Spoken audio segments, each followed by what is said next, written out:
Assalamualaikum warahmatullahi wabarakatuh. Di sini Ibu akan menjelaskan tentang pembelajaran selanjutnya dari prakarya kelas 11. Yang sebelumnya kita membahas tentang kerajinan produk bahan dasar limbah bangun datar maksud Ibu. Selanjutnya kita akan membahas tentang wirausaha produk rekayasa sistem teknik, di mana pembelajaran kali ini memiliki KD, yaitu siswa mampu untuk memahami tentang kewirausahaan produk rekayasa sistem teknik, dan tujuannya yaitu siswa mampu mendesain dan membuat produk rekayasa sistem teknik. Oke, di sini Ibu akan memperkenalkan peta konsep dari pembelajaran kita, yaitu ada perencanaan usaha produk sistem teknik yang pertama, dan yang kedua sistem produk usaha sistem teknik. Ya, ada perencanaan lalu sistemnya. Oke, baiklah, mari kita akan membahas satu persatu dari pembahasan tersebut. Baiklah, di sini Ibu akan bahas tentang perencanaan usaha produk sistem teknik, di mana perencanaannya itu adalah langkah awal di saat kita ingin menentukan usaha produk sistem teknik ini. Yaitu pertama, kita harus menentukan ide dan peluang usaha produk sistem teknik itu sendiri ya. Ide itu adalah kreativitas berpikir gitu ya. Peluang usaha itu adalah kesempatan atau peluang untuk kita melihat tentang produk sistem teknik ini di tengah masyarakat. Itu apa saja yang terdiri di antara ide dan peluang ini? Yang pertama adalah jiwa dan semangat berwirausaha ya. Itu dari individu kita, dibangun dari individu kita sendiri. Ide kita, kreativitas kita, dan kesempatan kita untuk memulai usaha itu seperti apa. Jadi kita bangun niat dulu. Lalu pengorganisasian secara sistematis ya, membuat sebuah kelompok yang tersistem gitu ya. Kemudian mampu memecahkan permasalahan teknis. Jadi di dalam ide itu juga kita harus berpikir bagaimana untuk menyelesaikan sebuah permasalahan. Kemudian bekerja dalam tim. Jadi sistem teknik ini juga dia akan menggabungkan beberapa ilmu atau beberapa keahlian per individu yang akan disatukan membentuk suatu kewirausahaan dalam sistem teknik atau rekayasa tersebut. Ya. Kemudian yang kedua itu sumber daya yang dibutuhkan. Jadi perencanaan selanjutnya yaitu kita menentukan sumber daya yang akan kita gunakan gitu ya. Itu apa saja sumber dayanya? Yang pertama adalah manusianya itu sendiri. Ya, biasanya manusia ini terdiri dari dari niat ya, dan skill, kemampuannya. Kemudian uang atau biaya gitu ya yang diperlukan dalam kebutuhan produk sistem teknik. Yang ketiga itu bahan. Kemudian ada mesinnya ya, alatnya gitu. Kemudian metode, langkah-langkahnya dalam sistem teknik ini pembuatannya. Kemudian pasar ini untuk mempromosikan produksi kita gitu di bidang produk sistem teknik. Yang ketiga, perencanaan selanjutnya yang harus kita tentukan dan harus kita kuasai, yaitu yang ketiga itu di bidang administrasi usaha. Administrasi usaha itu terdiri atas perizinan usaha. Ya, jadi sebelum kita membangun sebuah usaha, maka alangkah baiknya kita untuk menentukan perizinan usaha kita untuk menjamin keberlangsungan usaha kita dan tanda formalitas gitu ya. Kemudian yang kedua surat menyurat. Ketiga pencatatan transaksi pembayaran, pembelian dan lain sebagainya. Oke, yang keempat yaitu kebutuhan pasar terhadap produk sistem teknik. Inilah ini pasar ini adalah tempat kita untuk menjual produk sistem teknik ya. Kebutuhannya itu terhadap hasil usaha kita di bidang rekayasa ini. Pertama, kearifan lokal. Kemudian mengkreasikan potensi lokal. Jadi kita harus melihat kearifan lokal atau sumber daya adat yang ada di sana, keramat tamahan yang ada di sana gitu yang berkaitan dengan atau kebutuhan masyarakat setempat terhadap sistem teknik ini.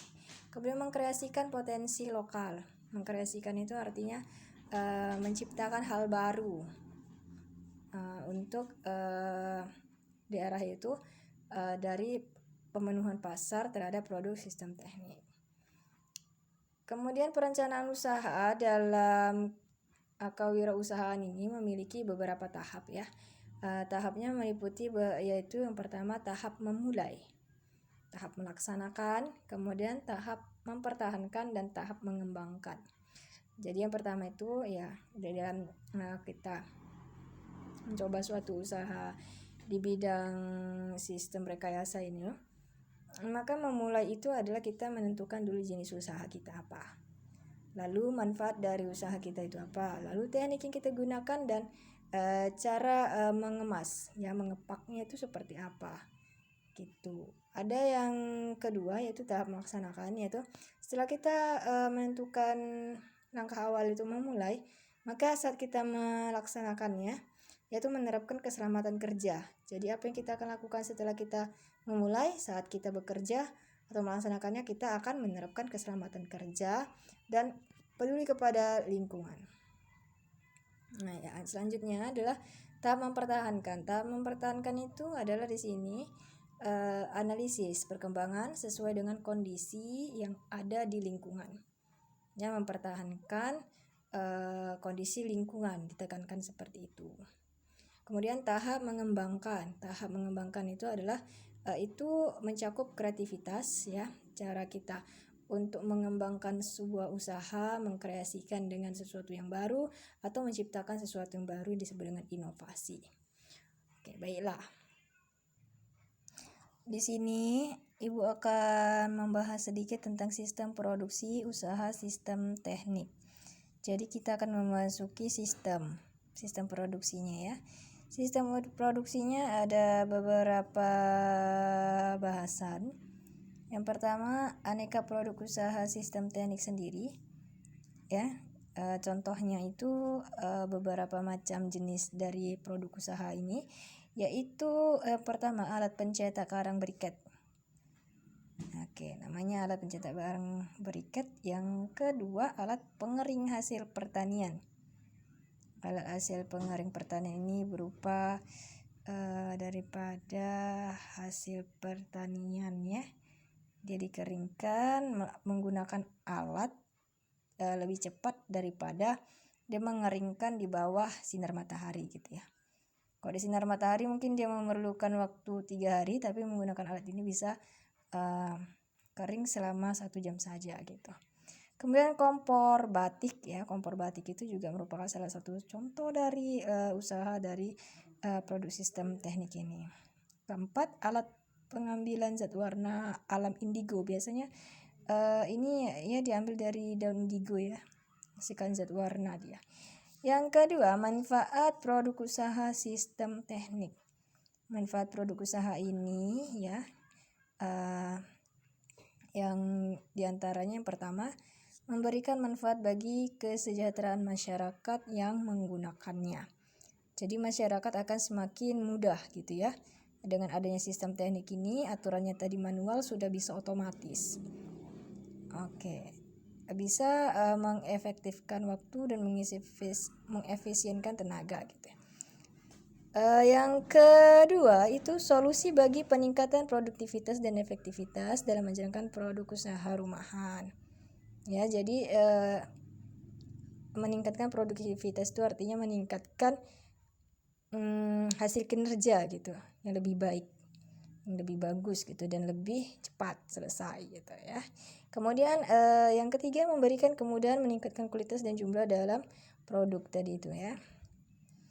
Ada yang dia meningkatkan kualitas dan juga jumlah. Jadi dengan menggunakan sistem produk ini, biasanya karena dia menggunakan mesin, maka tingkat kualitasnya akan lebih bagus gitu ya. Dan jumlah yang dihasilkan juga bisa lebih banyak daripada dia menggunakan manual gitu ya. Kemudian pengemasan produk. Pengemasan produk dalam sistem teknik ini ada beberapa fungsi kemasan dulu. Sebelumnya kita harus mengetahuinya.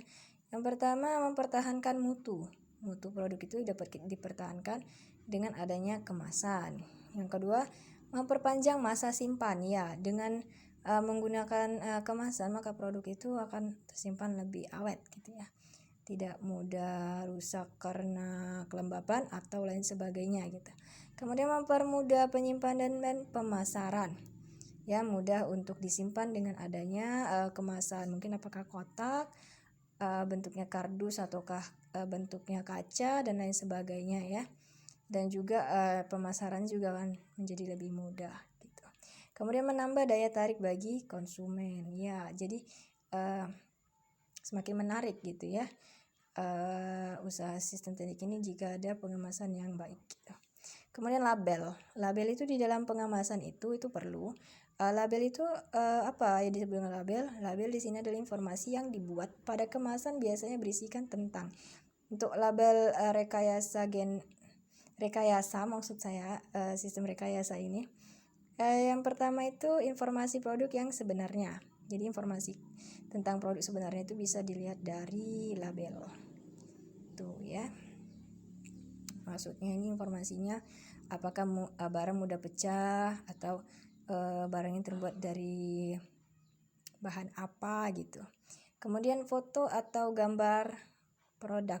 Foto atau gambar produk ditaruh di bagian depan agar konsumen bisa tahu produk itu warnanya warna apa atau bentuknya seperti apa ya, itu ada di label. Kemudian ada logo perusahaan juga. Jadi perusahaannya memiliki logo sebagai lambang identitas dari perusahaan pembuat daripada usaha sistem teknik ini.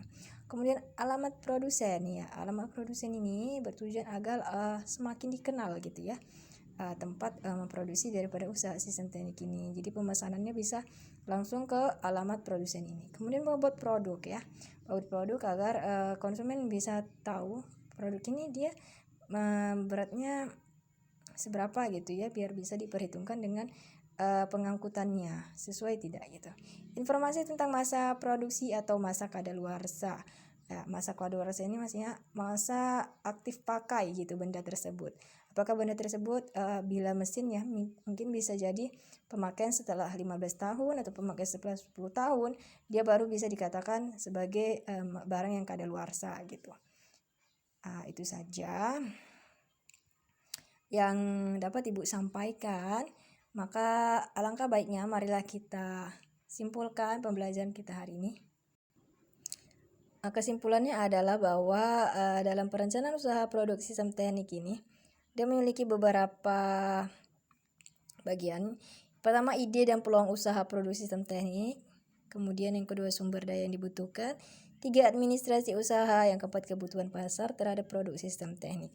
Sedangkan sistem produk usaha dari sistem teknik atau sistem rekayasa ini, yaitu yang pertama aneka ya. Kita perlu mengetahui aneka pada usaha sistem teknik ini gitu ya. Kemudian manfaat produk sistem teknik, itu termasuk kepada sistemnya. Kemudian pengemasan produk. Ya, jadi pengemasan produk itu nanti ada dia label. Tuh. Sekianlah pembelajaran kita pada kali ini. Nanti akan Ibu sambung pada video pembelajaran selanjutnya tentang sistem rekayasa ini. Bosan-bosannya Ibu selalu mengingatkan kepada peserta didik Ibu untuk selalu mematuhi protokol kesehatan 5M ya, yaitu pertama memakai masker, mencuci tangan, menjaga jarak, menjauhi kerumunan, dan mengurangi mobilitas. Dan juga makan makanan yang bergizi gitu ya. Sekian saja. Ibu ucapkan terima kasih untuk perhatiannya. Bu akhiri wabillahi taufiq wal hidayah. Wassalamualaikum warahmatullahi wabarakatuh.